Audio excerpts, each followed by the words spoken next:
Yang pertama, mari kita acara selanjutnya yaitu kami sambutan dari Bapak Kepala Sekolah SMP Muhammadiyah Lima kepada Bapak kami persilakan dengan segala hormat.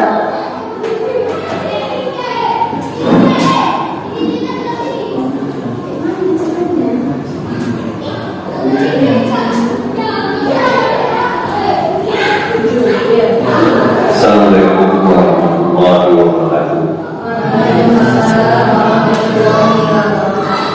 Alhamdulillah asana rasulahu bil huda wa dinil haq yuzhiru ala dinihi wa abra billahi syahida asyhadu an la ilaha illallah wa asyhadu anna muhammadan abduhu wa rasuluh. Puji syukur kita ucapkan kepada Allah Subhanahu wa taala yang telah melimpahkan rahmat dan hidayah kepada kita bersama sehingga kita dapat berkumpul di ruang yang berbahagia. Salawat serta salam ucapkan kepada junjungan alam yang besar kita Muhammad Sallallahu Alaihi Wasallam. Yang saya hormati bapak-bapak dan ibu guru yang telah berhadir pada acara diseminasi aksi nyata model satu umat budaya positif, yang mana dalam acara ini yang dibawakan oleh Bapak Ibu Agustin Hairani SPD, namanya agak apa sering lupa, Agustin Hairani SPD, yang mana Ibu Agustin Hairani ini adalah calon guru penggerak sangat kita dukung, yang mana di sekolah ini cuma yang lulus calon ini adalah satu-satunya Ibu Agustin Hairani ini. Semoga yang akan datang saya harap kepada ibu guru dan bapak-bapak sekalian untuk dapat mengikutinya dengan serius, dan itu akan membawa nama baik kepada sekolah dan perguruan kita ini. Dan semoga Ibu Agustin Hairani dalam menjalani pendidikan guru penggerak ini semoga sukses sampai akhirnya, dan semoga lulus. Kita doakan tentunya. Demikian yang dapat saya sampaikan. Assalamualaikum warahmatullahi wabarakatuh.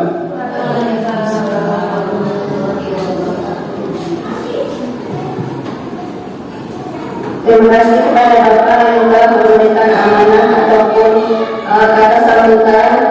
Lanjut ke acara seperti yaitu komentari kepada Ibu Agustin Hairani.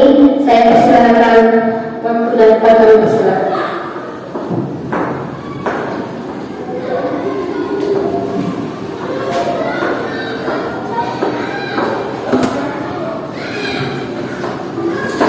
Bismillahirrahmanirrahim. Kita akan mulai acara kita. Ada sedikit pantun ya Bapak Ibu. Melati kuntum tumbuh melata, sayang lembah di pohon cemara. Assalamualaikum mulanya kata, saya sembah pembuka acara. Assalamualaikum warahmatullahi wabarakatuh.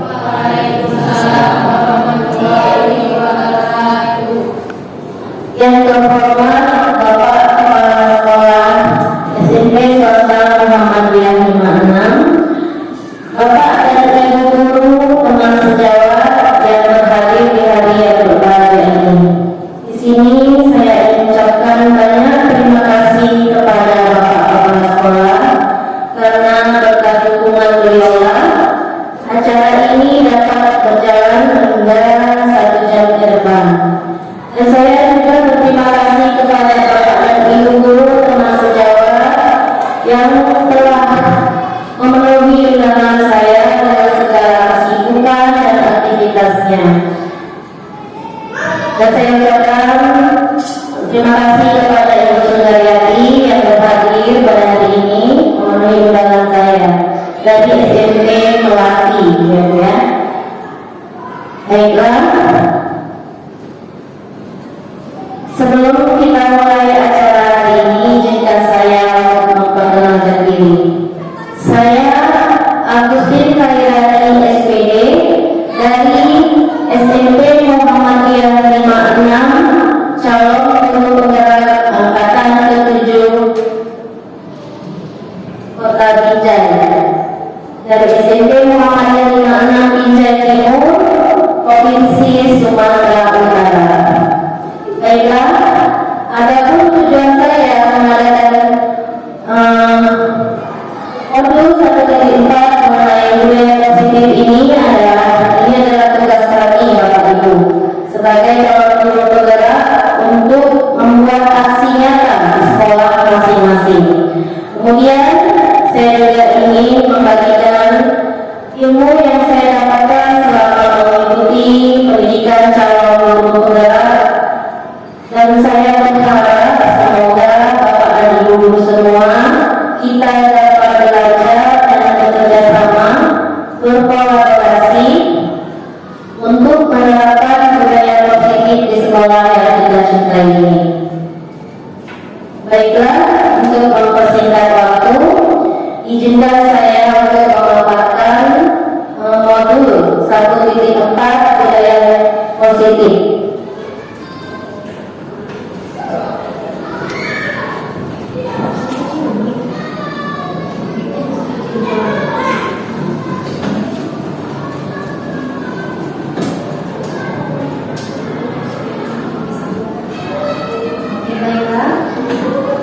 Tujuan pendidikan. Menurut Kementerian Dewantara, tujuan pendidikan adalah menuntun segala kodrat yang ada pada anak-anak agar mereka dapat mencapai keselamatan dan kebahagiaan yang setinggi-tingginya, baik sebagai manusia maupun sebagai anggota masyarakat. Oleh karena itu, seorang pendidik hanya bisa menuntun tumbuh atau hidupnya kekuatan kodrat yang ada pada anak-anak agar dapat memperbaiki lakunya, bukan dasarnya, hidup dan tumbuhnya kodrat anak. Nah, Bapak Ibu, di sini ada kata menuntun. Menurut Bapak Ibu, apa itu kata menuntun? Membimbing, ya. Terus apa lagi ya? Selain membimbing, mengarahkan, mengiringi, memegang, itu kata menuntun. Jadi kita di sini sebagai pendidik hanya bisa menuntun anak-anak didik kita untuk mencapai keselamatan dan kebahagiaan yang setinggi-tingginya. Karena sejak lahir anak didik kita itu sudah memiliki dasarnya, bakat yang mereka terima. Mereka sudah memiliki cita-cita dan keinginannya. Namun itu masih kurang jelas, ada garis yang masih sama-sama. Nah, tugas kita untuk menerangkan garis tersebut untuk mencapai tujuannya. Selain itu, pihak Dewantara juga mengibaratkan pendidikan ini seperti lahan pertanian, di mana lahan itu adalah sekolah dan anak didik itu seperti benih, dan petani adalah kita sebagai guru. Jadi apabila ada benih padi yang ditanam di tanah yang memang sudah subur, dia cukup air, cukup sinar matahari.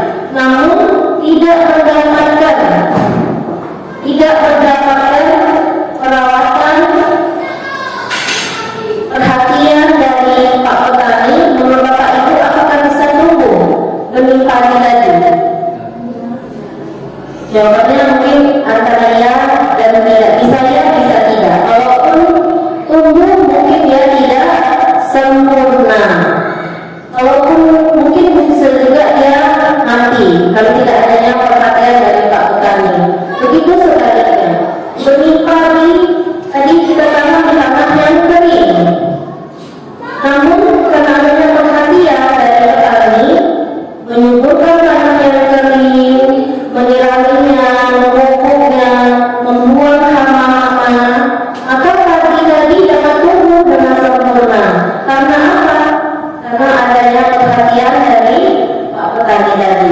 Maka seperti itulah kita sebagai pendidik, ibaratkan sebagai seorang petani. Kita di sini hanya bisa menuntun anak-anak didik tersebut tanpa mengubah dasarnya untuk mereka mencapai apa yang dicita-citakannya, agar mereka dapat hidup bahagia sebagai manusia dan sebagai anggota masyarakat.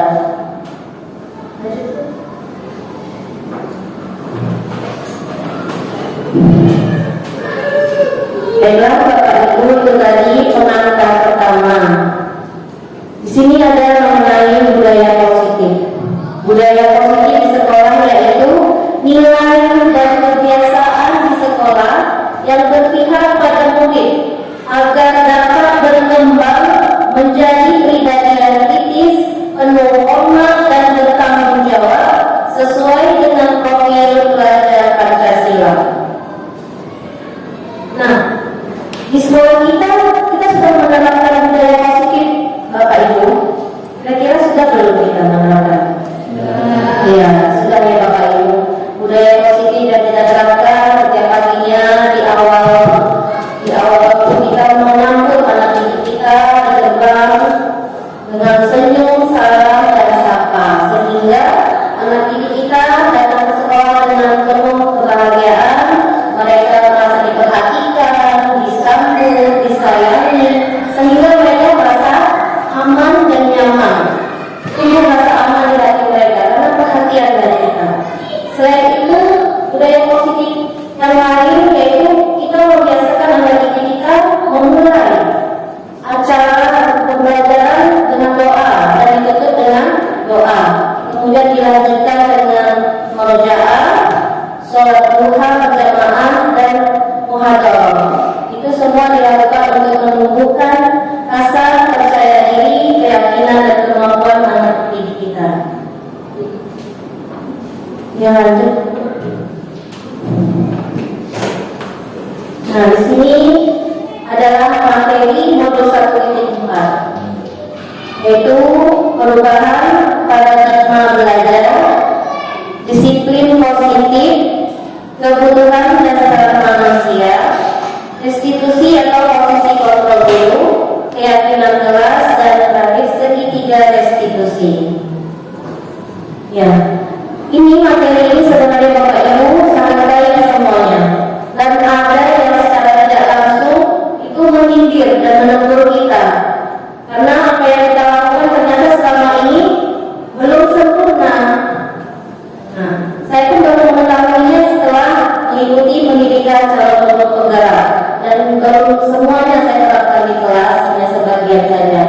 Jadi saya harapkan nantinya setelah kita sama-sama belajar, kita dapat menerapkan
Bapak sebagai A, Bapak yang memegang benda yang di tangan Bapak. Terus Pak Masrul sebagai B, ya, berusaha untuk membuka. Jadi menurut Bapak, apakah Bapak akan membukanya atau menutup kepala tangan Bapak?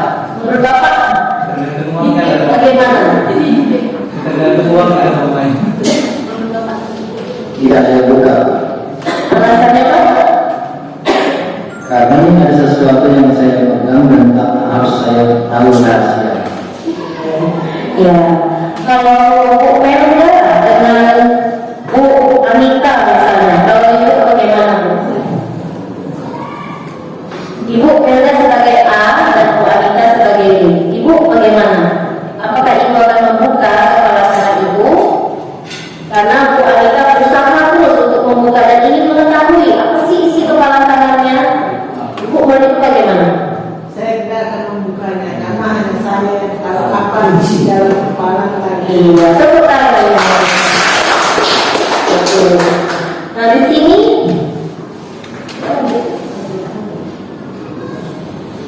nah, pertanyaan A atau B antara Pak Ismail dan Bu Anita membuka kepala tangan. Kalau membuka apa alasannya? Kalau menutup apa alasannya? Kemudian yang ketiga, dalam kegiatan ini sesungguhnya siapa yang memegang kendali atau kontrol untuk membuka dan menutup kepala tangan Anda? Nah, tanggapan kita, pertanyaan 1 dan 2 bervariasi, tapi ternyata di sini jawabannya sama, menutup kepala tangan. Kenapa? Karena apa? Karena memang kita lah yang memegang kontrol atas diri kita sendiri, apakah kita mau membuka atau menutup. Walaupun kita sudah diiming-imingi dengan hadiah, diiming-imingi dengan sejumlah uang, atau bahkan kita sampai diancam, tetap kontrol itu ada di diri kita. Dan semua itu tergantung diri kita sendiri sesuai kebutuhan dasar kita saat itu. Kita menganggap sangat penting benda ini dan saya tidak ingin membaginya. Itu terserah, sah-sah saja ya Bapak Ibu. Oke, lanjut Ibu. Ya, di sini disiplin positif. Disiplin adalah kemampuan memerintah diri sendiri dalam mengontrol dan menguasai diri untuk memilih tindakan yang mengacu pada nilai-nilai yang kita hargai dengan penuh tanggung jawab tanpa perintah orang lain. Nilai-nilai yang kita hargai adalah nilai-nilai kebajikan, sifat positif manusia yang merupakan tujuan mulia yang ingin dicapai setiap individu.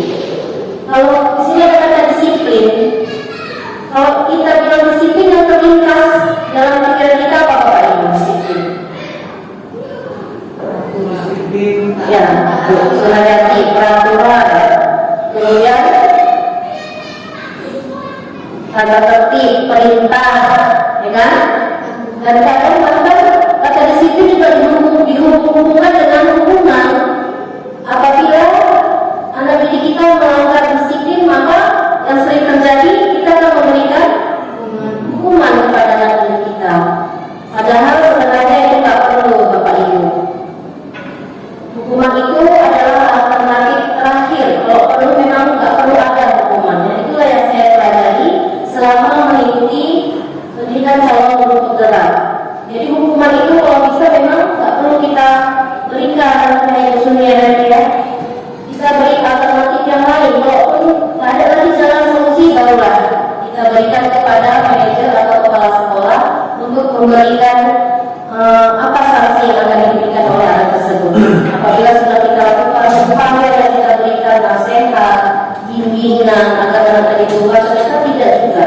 Nah, kita bertemu antara guru dan kepala sekolah dan kalau perlu kita panggil orang tua anak tersebut untuk mendapatkan solusi agar anak tadi bisa berubah. Ya.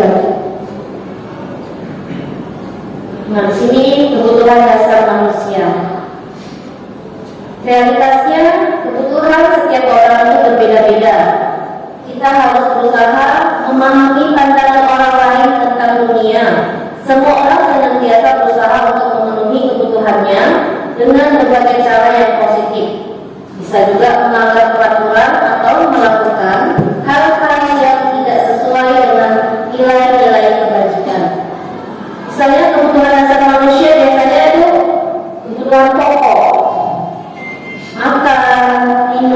pakaian, sandang, pangan, rasa aman.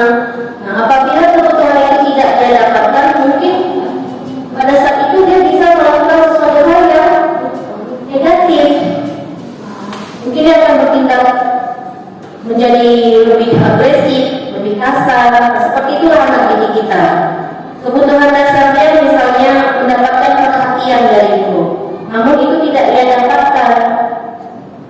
Kebutuhan dasar itu, seorang guru pun untuk menyelesaikan masalah tidak menanyakan masalah anak itu apa sebabnya, kenapa bisa terlambat. Langsung aja kita memberikan hukuman kepada anak tersebut. Jadi kebutuhan dasar manusia itu harus kita cari jalannya, apa masalahnya. Nah, baiklah, di sini Bapak Ibu, sebelum kita mulai, kita ice breaking dulu ya, karena sudah jam makan siang, mungkin agak mengantuk. Jadi di sini permainannya, kalau saya bilang pagi, tepuk tangannya sekali. Kalau saya bilang siang, tepuk tangannya 2 kali. Dan kalau saya bilang malam, nggak perlu tepuk tangan. Dan Bapak Ibu, kita melihat apakah masih fokus atau tidak. Baik, tepuk pagi, malam, siang, pagi, malam. Oke, berarti masih fokus semuanya. Tepuk tangan.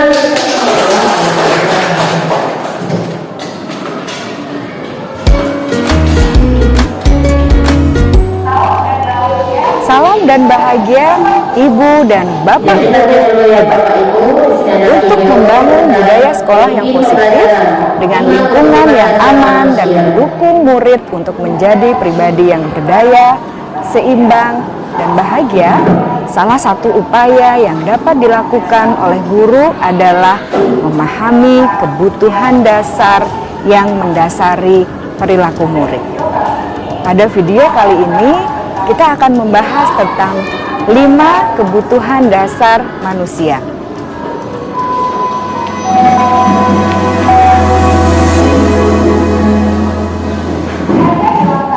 Ki Hajar Dewantara dalam salah satu kutipannya menyatakan, kita ambil contoh perbandingannya dengan hidup tumbuh-tumbuhan.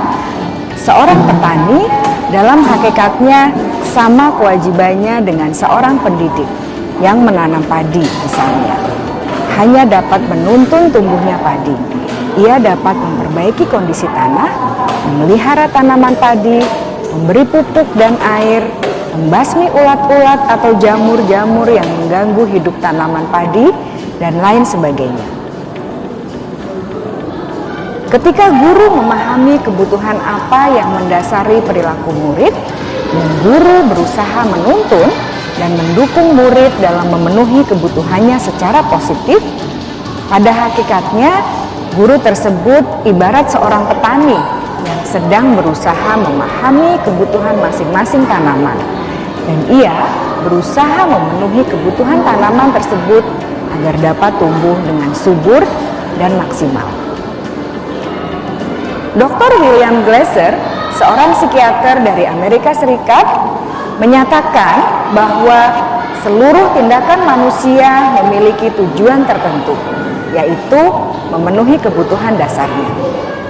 Ketika kelima kebutuhan dasar telah terpenuhi secara memadai, maka murid akan tumbuh dengan seimbang dan bahagia. Sebaliknya, ketika kebutuhan dasar tidak terpenuhi dengan baik, maka seseorang akan mengalami emosi negatif seperti bosan, sedih, dan kecewa. Bahkan mereka dapat melakukan perbuatan yang bertentangan dengan nilai-nilai kebajikan atau melanggar peraturan. Dengan kata lain, perilaku buruk seseorang biasanya adalah respons dari kebutuhan yang tidak terpenuhi. Namun, mereka tidak tahu cara untuk menyampaikannya.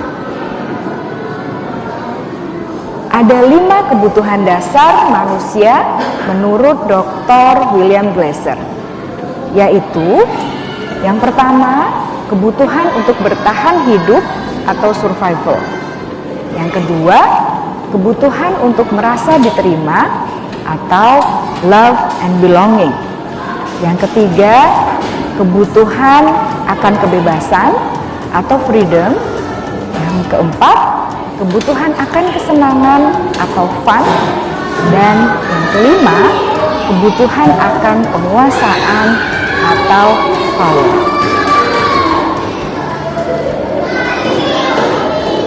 Kebutuhan dasar yang pertama adalah kebutuhan yang bersifat fisiologis untuk bertahan hidup atau survival. Misalnya, kesehatan, rumah, dan makanan. Kebutuhan biologis sebagai bagian dari proses reproduksi, termasuk kebutuhan untuk tetap bertahan hidup. Kebutuhan untuk merasa aman juga termasuk dalam kebutuhan ini.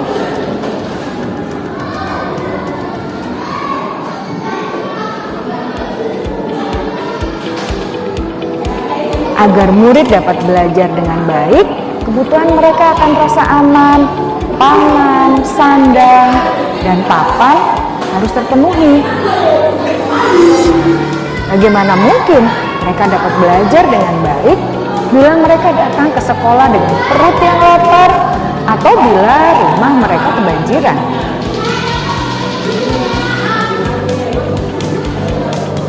Setelah kita mengetahui kebutuhan pertama yang sebagian besar bersifat fisiologis, mari kita lihat kebutuhan kedua sampai kelima yang semuanya berhubungan dengan psikologis. Mari kita lihat kebutuhan yang kedua, yaitu kebutuhan akan perasaan diterima oleh kelompok atau komunitasnya, atau kebutuhan love and belonging. Kebutuhan ini meliputi keinginan untuk tetap terhubung dengan orang lain seperti teman, keluarga, teman kerja, dan kelompok di mana kita tergabung. Setiap murid ingin menjadi bagian yang berharga dari kelas dan juga sekolah. Mereka juga ingin diterima oleh orang lain dan kelompoknya. Bahkan, murid yang terlihat paling cuek pun jauh di dasar hatinya pasti ingin merasa diterima. Sebagai guru, seharusnya kita dapat menerima murid kita apa adanya, sesuai dengan kodratnya. Karena setiap murid adalah unik. Mereka memiliki kekuatannya masing-masing, sehingga guru seharusnya bisa menciptakan kesempatan untuk murid berkolaborasi dan memiliki ikatan emosi satu sama lain. Murid-murid yang memiliki kebutuhan yang besar untuk merasa diterima, biasanya mereka belajar karena suka pada gurunya. Dan mereka juga suka bekerja dalam kelompok. Kebutuhan yang ketiga adalah kebutuhan akan kebebasan atau kebutuhan membuat pilihan. Murid harus diberi kesempatan untuk membuat pilihan dan bertanggung jawab atas pilihan yang mereka telah ambil. Memberi mereka kebebasan bukan berarti membiarkan mereka melakukan apa saja yang mereka mau, melainkan lebih memberi mereka kesempatan untuk membuat pilihan, menyuarakan pendapat mereka dengan percaya diri, dan memberi mereka kesempatan untuk mencoba hal-hal yang baru. Pembelajaran dengan metode yang beragam dan menarik juga akan memenuhi kebutuhan murid tentang kebebasan ini. Pembelajaran berdiferensiasi, di mana guru menyediakan beberapa jenis tugas yang bisa dipilih oleh murid sesuai minat mereka, sangat baik untuk mengembangkan murid menjadi lebih mandiri dan memiliki motivasi internal. Karena kebutuhan akan kebebasan pada dasarnya adalah kebutuhan untuk mandiri, memiliki otonomi, memiliki pilihan, dan mampu mengendalikan arah hidupnya sendiri.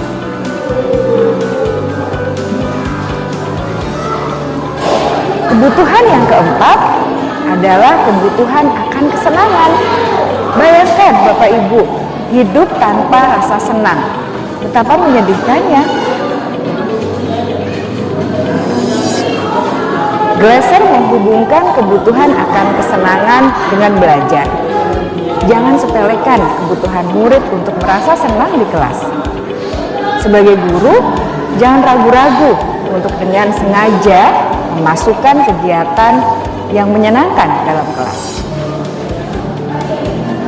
Murid-murid dengan kebutuhan dasar kesenangan yang tinggi ingin menikmati apa yang mereka lakukan.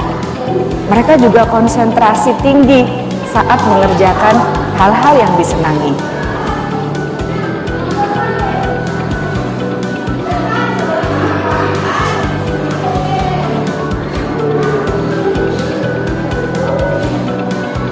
Kebutuhan yang kelima adalah kebutuhan akan penguasaan. Setiap murid memiliki kebutuhan untuk merasa kompeten, menjadi terampil, diakui pencapaian dan keterampilannya, didengarkan, bisa membuat dampak dan pengaruh, dan memiliki rasa harga diri. Mereka sebaiknya diberi kesempatan untuk membuat keputusan tentang hal-hal yang penting dalam hidupnya dan tidak merasa dikontrol oleh sistem sekolah. Pada murid yang telah menginjak usia remaja, seringkali mereka merasa tidak memegang kendali atas kehidupannya sendiri, karena guru kerap kali berpengaruh dalam mengambil keputusan. Murid-murid yang memiliki kebutuhan dasar akan penguasaan yang tinggi biasanya selalu ingin menjadi pemimpin. Mereka juga suka mengamati sebelum mencoba hal-hal yang baru. Mereka juga perfeksionis dan merasa kecewa bila melakukan kesalahan.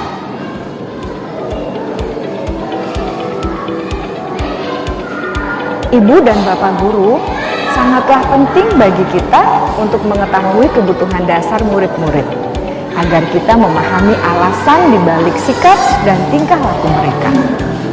Bila murid berperilaku buruk atau melanggar peraturan, sehingga tindakannya tidak sesuai dengan nilai-nilai kebajikan, maka guru harus mencari tahu alasan yang mendasari tindakan tersebut dan kebutuhan apa yang belum terpenuhi. Melalui percakapan dengan guru dalam pendekatan disiplin positif, murid dapat diajak untuk bersikap reflektif dalam mengenali kebutuhan-kebutuhan yang berusaha mereka penuhi dan mendasari tindakan mereka.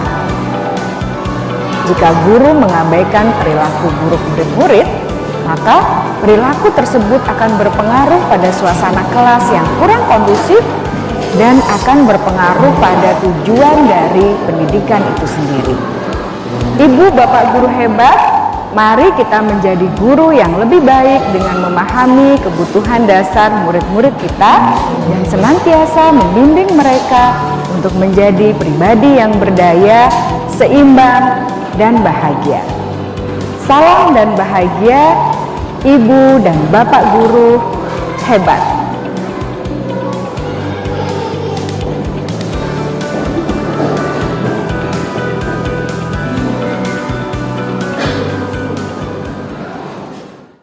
Ya Bapak Ibu, itu tadi video mengenai kebutuhan dasar manusia. Bahwasanya kita harus bisa mengetahui apa yang dibutuhkan anak didik kita agar mereka dapat menemukan kebahagiaannya sebagai manusia dan sebagai anggota masyarakat. Yang keempat yaitu motivasi perilaku manusia. Mengenai teori motivasi, hukuman dan penghargaan dan juga restitusi.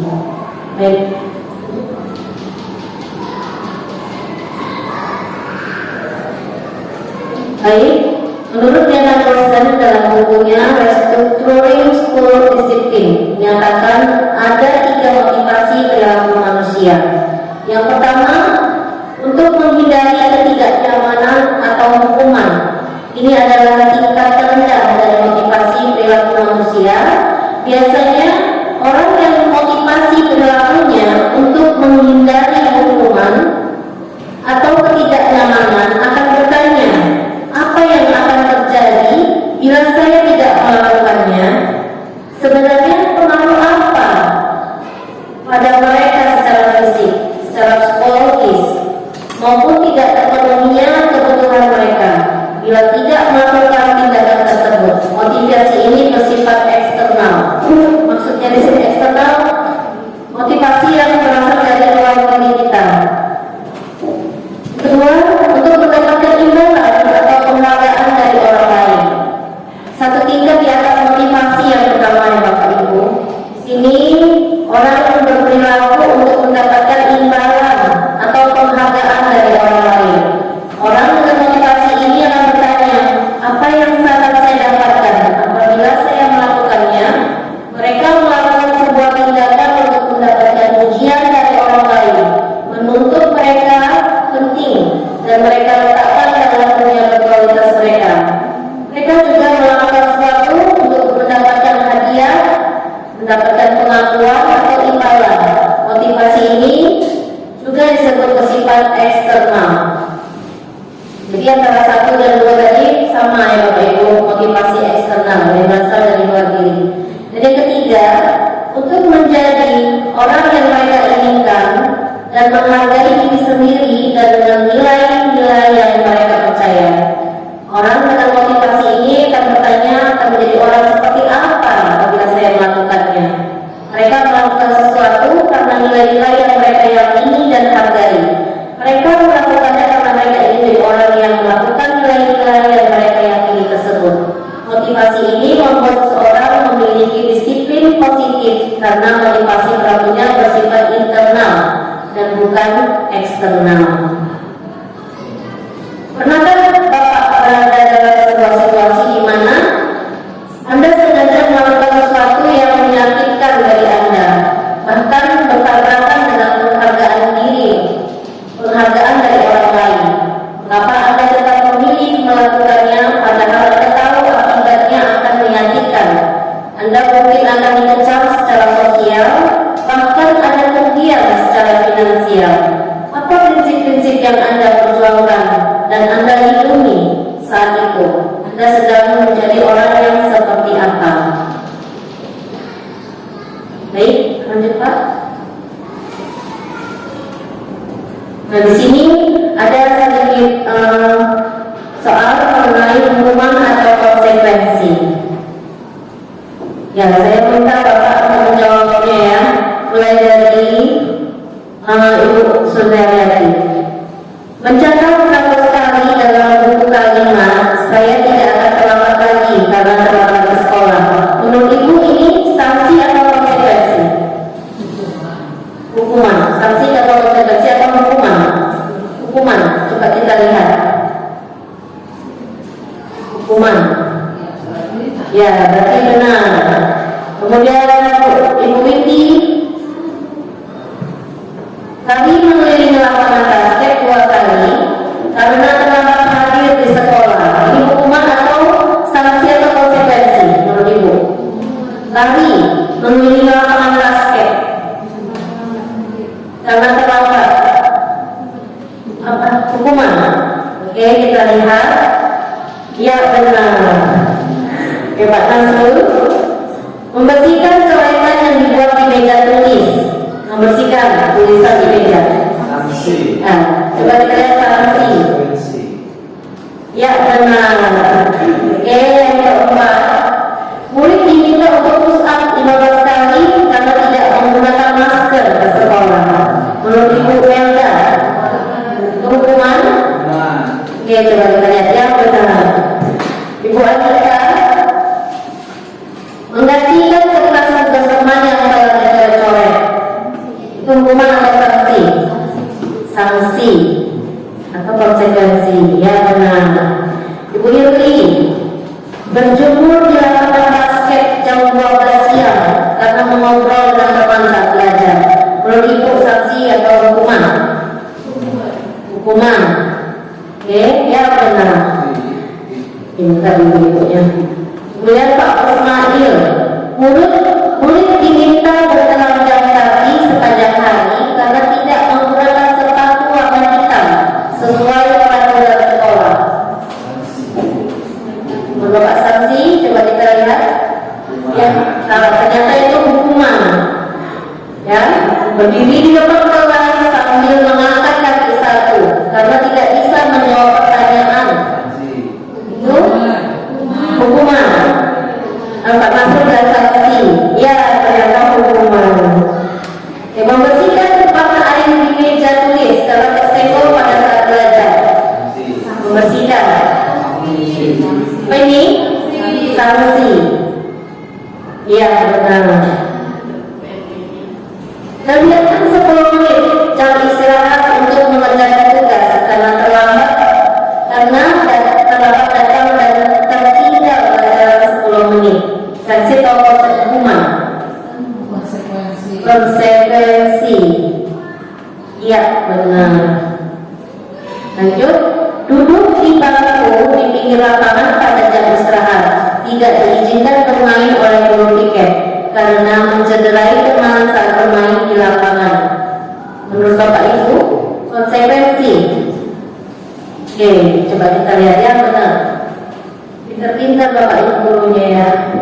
Rapat hadir di pembelajaran dari 15 menit dan diminta untuk tinggal 15 menit sesudah kelas usai untuk membahas ketinggalan pembelajaran. Ini hukuman atau sanksi? Apa ini? Terlambat hadir diminta untuk tinggal 15 menit. Terlambatnya 15 menit. Setelah selesai, dia suruh tinggal 15 menit lagi untuk membahas ketinggalan pembelajaran. Sanksi. Coba kita lihat Pak. Ya, benar. Sanksi. Tadi mengelilingi lapangan basket 2 kali karena terlambat 10 menit untuk pelajaran PJOK. Ya. Sanksi atau hukuman? Dua ini. Tadi mengelilingi lapangan basket 2 kali karena terlambat 10 menit untuk pelajaran PJOK. Ini hukuman.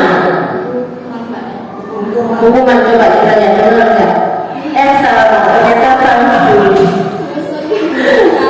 Membersihkan WC sekolah karena mematangkan pensil kawannya. Membersihkan WC, ini hukuman atau sanksi? Hukuman? Coba kita lihat benar nggak jawabannya? Iya, benar. Ini. Oke, berarti kita dari 14 jawabannya 11. Ya, tepuk tangan untuk kita.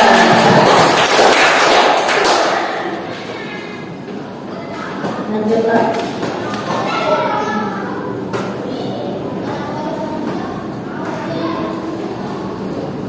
Nah, ini restitusi posisi kontrol dulu. Saya suka info dan ini. Di sini kata dosen telah berkesimpulan bahwa terdapat 5 posisi kontrol yang dapat diterapkan oleh seorang guru. Yang pertama, guru sebagai penghukum. Kemudian membuat rasa bersalah sebagai teman, sebagai pemantau dan sebagai manajer. Kira-kira kita ada di posisi mana nih Bapak Ibu? Di antara kelima ini, kita seringnya berada di posisi yang mana? Apakah sebagai guru, membuat rasa bersalah, sebagai teman, sebagai pemantau atau sebagai manajer? Nah, mungkin di sini kita lebih sering membuat rasa bersalah. Kalau sebagai guru, sebagai penghukum, itu biasanya apabila murid melakukan kesalahan, nah guru sebagai penghukum ini dengan nada yang keras, suara yang keras, dan menunjuk-nunjuk bahkan menghardik. Kamu kenapa terlambat? Belum kita tanya alasannya kenapa anak bisa terlambat, langsung aja guru sebagai penghukum ini langsung marah, langsung dengan nada yang tinggi, bahkan dia menunjuk-nunjuk. Itu biasanya kalau seperti itu kita guru sebagai penghukum. Mudah-mudahan kita nggak ada di situ ya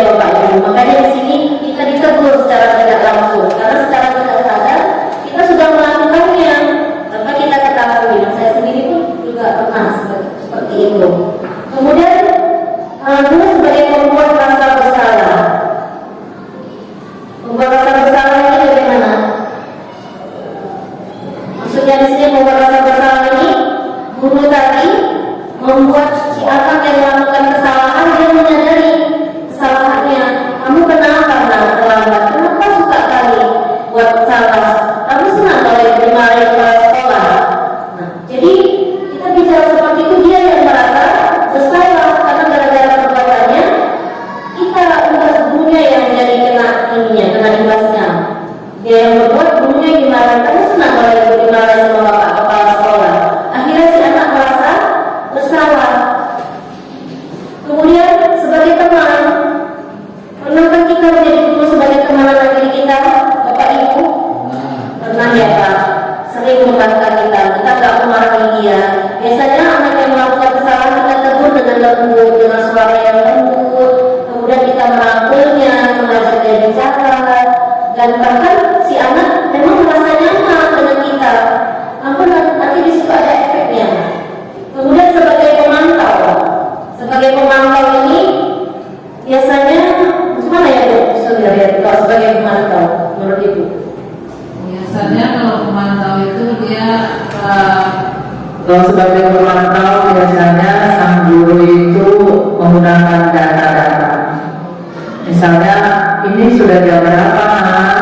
Peraturannya kan jam 7.30 masuk. Ini sudah jam berapa? Sudah lewat 10 menit kan? Misalnya seperti itu. Jadi dia menggunakan data atau sudah berapa kali kamu terlambat. Ibu sudah catat loh, kamu sudah terlambat 3 kali. Jadi dia menggunakan data biasanya, catatan, tulisan, seperti itu. Ya, seperti itu. Terima kasih Bu Sundaryati. Jadi posisi guru sebagai pemantau ini dia menegur siswa berdasarkan data yang sudah dia dapatkan, yang sudah dia tulis. Bahwasanya apabila anak tersebut melakukan kesalahan yang sama, maka guru sebagai pemantau ini akan melihat catatan-catatan apa yang sudah dilakukan. Kamu sudah sekian kali terlambat. Kamu sudah, kita masuk jam 7.30, gerbang sudah ditutup, kita sudah melakukan pembelajaran seperti itu. Jadi guru pemantau tadi menegur dengan menggunakan catatan sekolah. Kemudian sebagai manajer. Nah, kalau sebagai manajer ini mungkin dia sudah menguasai dari 1 sampai 5. Sebagai guru hukum, rasa bersalah, sebagai teman, pemantau atau manajer, atau bagaimana Ibu? kalau sebagai manajer Itu dia di dalamnya sudah menjadi teman, menjadi pemantau, tapi bukan menghukum atau membuat rasa bersalah. Jadi di dalamnya dia sudah sebagai teman, pemantau. Dan terakhirnya manajer. Manajer ini yang paling utama karena dia nanti akan menyelesaikan masalah anak itu bersama-sama, mencari solusi anak itu bersama si anak tadi, menggali membuat si anak tadi menyadari bahwasanya dia itu keliru dan mencari solusinya itu bersama-sama si anak tadi gitu. Jadi anak tadi menyadari kesalahannya dan mencari solusinya sendiri dan kita hanya membantu. Kali ini terima kasih Bu Sundaryati. Ya, jadi kalau sebagai manajer ini dia sebagai teman dan sebagai pemantau juga dan sebagai manajer. Dia membuat solusi, mencari solusi atas kesalahan yang dilakukan anak tadi, tapi dengan memberikan kesempatan kepada anak didik untuk mendapatkan apa jalan keluarnya. Jadi bukan kita, kamu begini, bukan, tapi diserahkan kembali kepada anak didik tersebut untuk dia berubah, mencari sendiri kesalahannya dan berusaha untuk dia menyadari kesalahan dan memperbaikinya. Nah seperti itu kalau sebagai manajer. Jadi di antara kelima ini memang posisi manajer yang paling bagus. Ya Bapak Ibu, baik.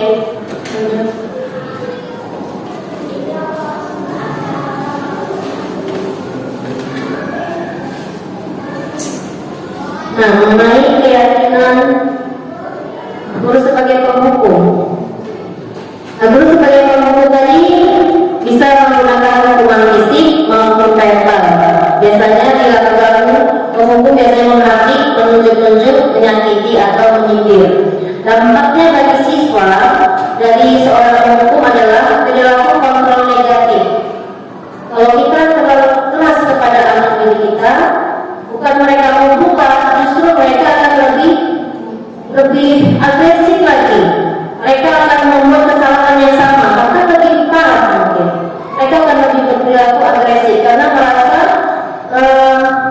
dia tidak dihargai, seperti itu ya. Jadi kalau kita langsung menghakimi, menunjuk-nunjuk, memarahi tanpa alasan, mungkin si anak tadi makin berontak dia, seperti itu. Kemudian membuat merasa bersalah. Pada posisi ini biasanya guru akan bersuara lemah lembut, biasanya guru akan berceramah, menunjukkan kekecewaan yang mendalam. Nah, dampaknya untuk murid bagi seorang guru membuat merasa bersalah adalah murid akan merasa rendah diri dan merasa gagal karena dia merasa bersalah telah membuat orang lain yang mendapatkan akibatnya atas perbuatannya. Hal ini pun sebenarnya tidak boleh kita lakukan karena membuat murid kita itu menjadi rendah diri. Ya. Nah, sebagai teman, mungkin posisi ini sering kita lakukan Bapak Ibu. Guru tidak akan menyakiti murid, namun selalu berupaya menguatkan murid melalui pendekatan persuasif yang biasa dilakukan. Dampaknya terhadap murid yaitu murid akan tergantung dan tidak mandiri. Kemudian dia tidak bisa untuk memutuskan keputusannya sendiri. Jadi dia selalu merasa ada ibu magis kok, kalau apa baik ibu itu ramah, nggak mau marah. Jadi murid tadi merasa dia ada yang melindungi. Kemudian dia tidak bisa mandiri karena segala sesuatunya itu selalu didukung. Jadi dia tidak bisa mengambil keputusan. Kemudian sebagai pemantau, pada posisi ini biasanya guru selalu mengawasi atau memantau muridnya yang berpatokan pada catatan atau kesepakatan yang sudah disetujui. Dampak dari murid dari posisi kontrol atau pemantau yaitu menitik beratkan pada diri sendiri, mendapatkan hadiah 2 kali atau mendapatkan hukuman. Jadi kalau contohnya kamu kalau berubah dikasih hadiah, kalau enggak udah lari apa seperti itu. Jadi guru tadi mengawasi atau memantau muridnya berpatokan pada sebuah catatan atau kesepakatan yang sudah disetujui. Sebagai manajer tadi seperti yang dijelaskan oleh Ibu Sunaryati, seorang manajer memiliki keterampilan di posisi teman atau pemantau, di mana seseorang akan merasa nyaman baik guru atau siswa. Dengan demikian bisa jadi di waktu-waktu tertentu kembali pada posisi tersebut. Guru pada posisi manajer berbuat sesuatu bersama muridnya, mempersilahkan muridnya mempertanggungjawabkan perilakunya, mendukung murid agar dapat menemukan solusi atas permasalahannya sendiri. Jadi kita bawa duduk bersama, kita cari solusinya agar murid tadi tahu kesalahannya di mana dan berusaha untuk memperbaiki kesalahannya.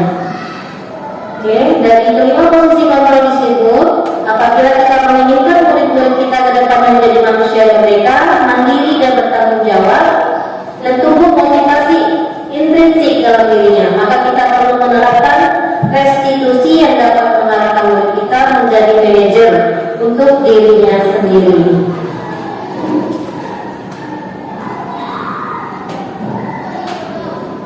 Nah, terakhir keyakinan kelas.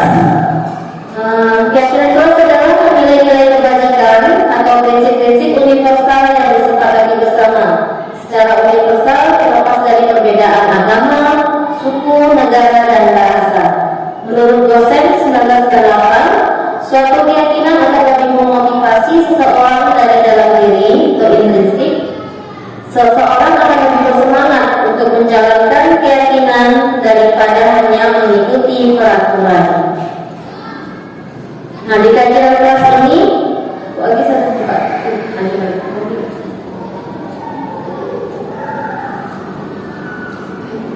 Nah, di sini mengapa keyakinan kelas? Mengapa tidak peraturan kelas saja? Sini ada pertanyaan, mengapa kita memiliki peraturan tentang penggunaan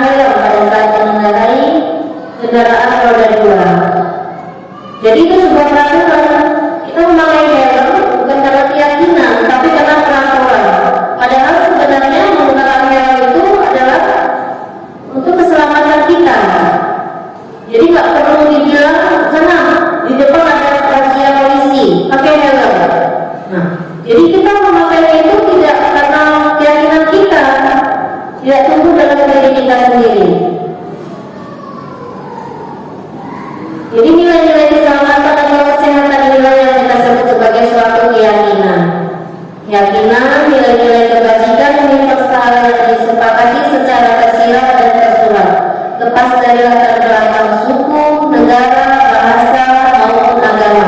Seperti yang disampaikan sebelumnya pada pembelajaran 2.1 tentang nilai-nilai kebajikan, bahwa menekankan pada keyakinan seseorang akan lebih memotivasi seseorang dari dalam. Seseorang akan lebih tergerak dan bersemangat untuk menjalankan keyakinannya daripada hanya sekedar mengikuti serangkaian peraturan tertulis tanpa makna. Murid-murid pun demikian. Mereka perlu mendengar dan memahami arti sesungguhnya tentang peraturan-peraturan yang diberikan, apa nilai-nilai kebajikan di dalam peraturan tersebut, apa tujuan utamanya, dan menjadi tidak tertarik atau takut sehingga hanya sekedar mengikuti serangkaian peraturan-peraturan yang mengatur mereka tanpa memahami tujuan mulianya. Ya, selanjutnya Pak.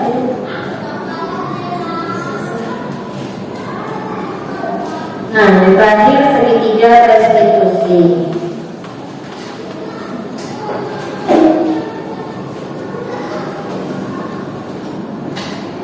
Segitiga restitusi adalah proses menciptakan kondisi bagi murid untuk memperbaiki kesalahan mereka, sehingga mereka bisa kembali pada kelompok mereka dengan karakter yang lebih kuat melalui restitusi guru.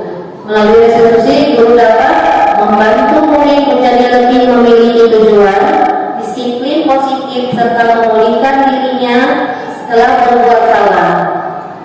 Kedua, membantu murid untuk jujur pada dirinya sendiri dan mengevaluasi dampak dari kesalahan yang dilakukan. Ketiga, memberikan penawaran, bukan paksaan. Nah, dalam tahap segitiga restitusi tadi ada 3. Yang pertama, menstabilkan identitas. Jadi apabila anak melakukan kesalahan, kita panggil anak tersebut. Kemudian kita membuat sebuah pertanyaan, mengatakan kepada anak bahwa berbuat salah itu tidak apa-apa dan tidak ada manusia yang sempurna. Ibu juga pernah melakukan hal itu. Kita bisa menyelesaikan ini. Kemudian yang terakhir, Bapak dan Ibu tidak tertarik siapa yang salah, tapi Bapak ingin mencari solusi dari permasalahan ini. Yang kedua, validasi tindakan yang salah. Nah, pada saat ini kita ajukan juga pertanyaan kepada anak kita, kamu bisa bertindak lebih parah lagi dari ini. Kamu melakukannya karena mempertahankan sesuatu yang penting bagimu. Mungkin kamu bisa mempelajari suatu perilaku baru yang lebih efektif. Bersediakah kamu mempelajarinya? Kemudian yang ketiga, menanyakan keyakinan kelas.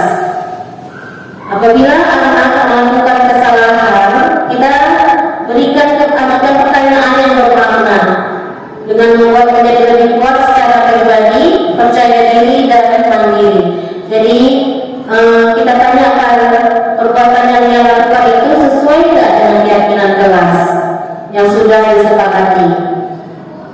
Nantinya nanti anak akan menyadari kesalahannya dan mau berubah untuk kedepannya.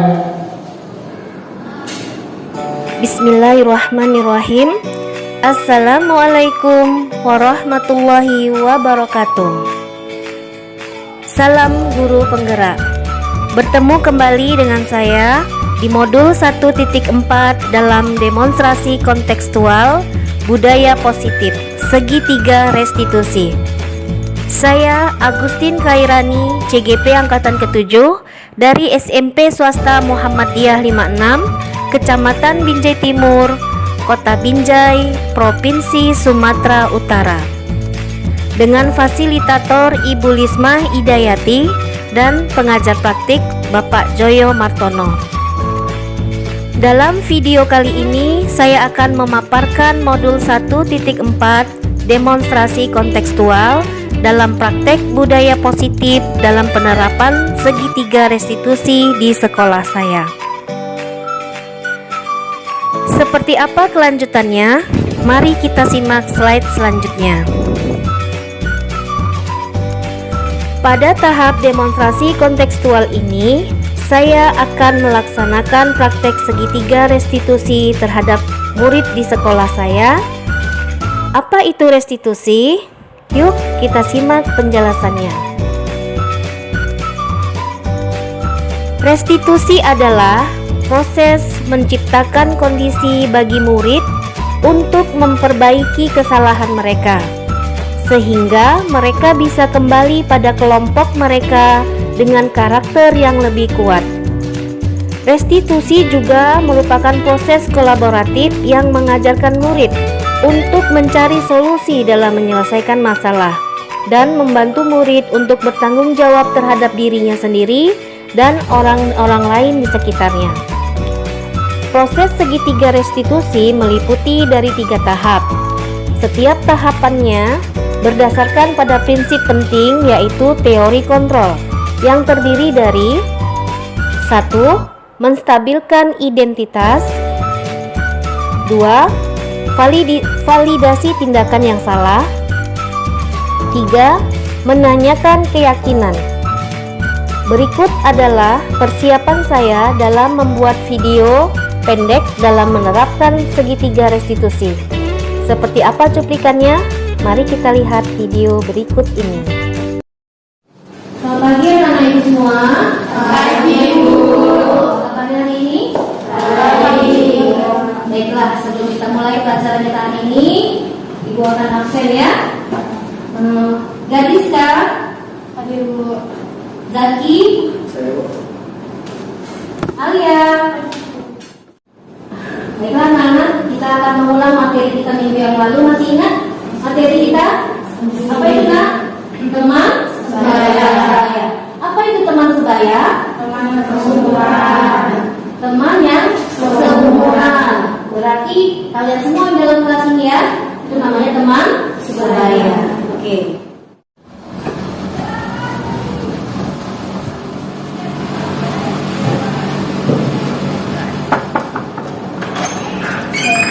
Bu, Waalaikumsalam. Bu, maaf bu, Putri telat. Jam berapa ini nak? Bu, ya masuk dulu ya. Silakan dulu.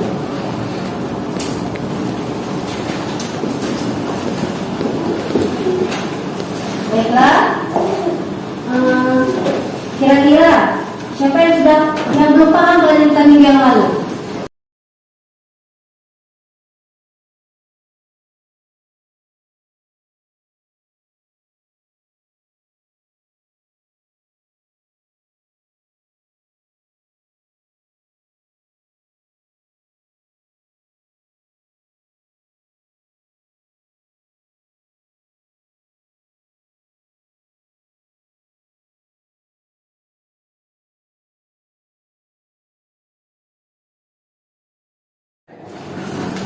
Kalau sudah selesai, mulai istirahat ya nak ya. Putri, kamu sedang apa nak? Kamu makan ya? Lapar bu. Nanti makannya kalau kita sudah istirahat, ya. Udah yang lainnya boleh sudah selesai boleh istirahat dan keluar.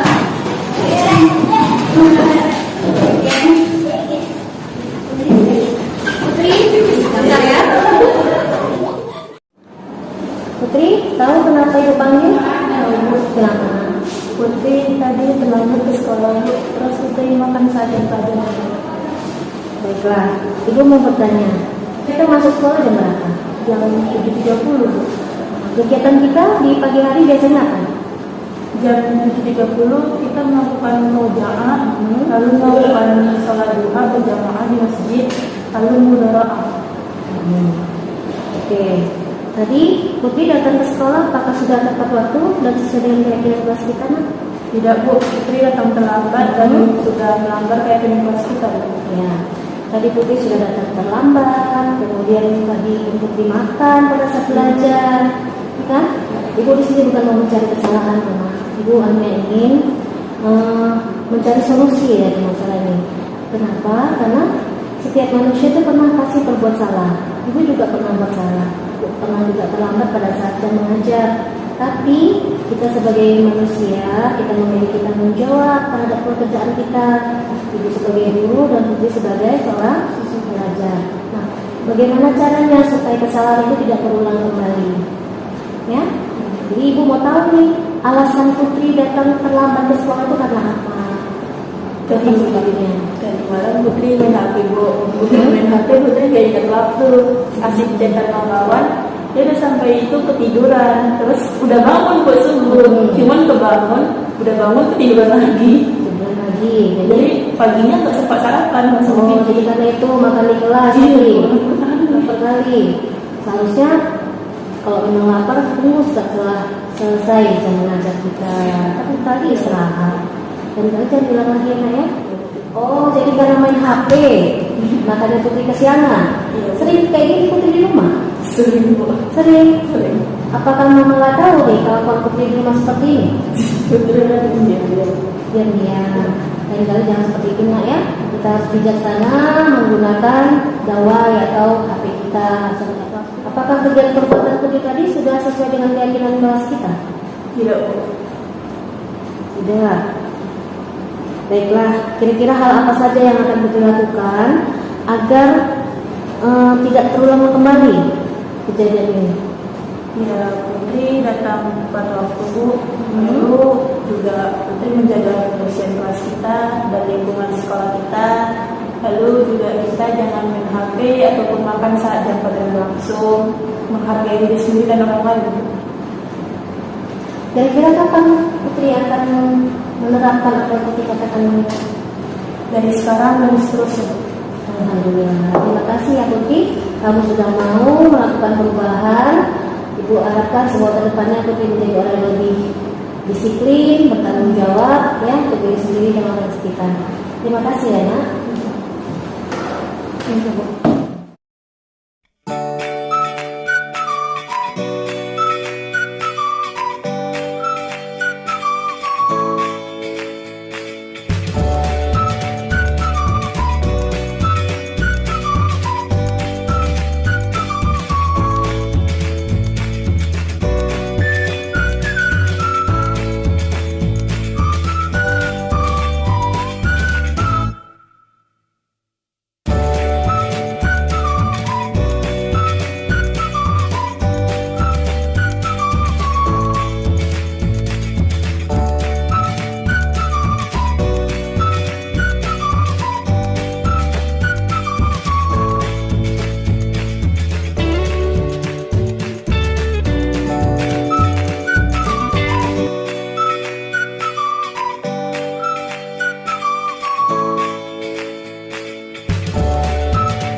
warahmatullahi wabarakatuh.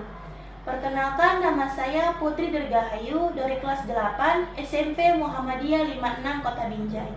Perasaan saya setelah melakukan restitusi bersama Bu Agustin Kairani, saya merasa senang karena saya mendapatkan solusi dari permasalahan saya yang sering datang terlambat ke sekolah.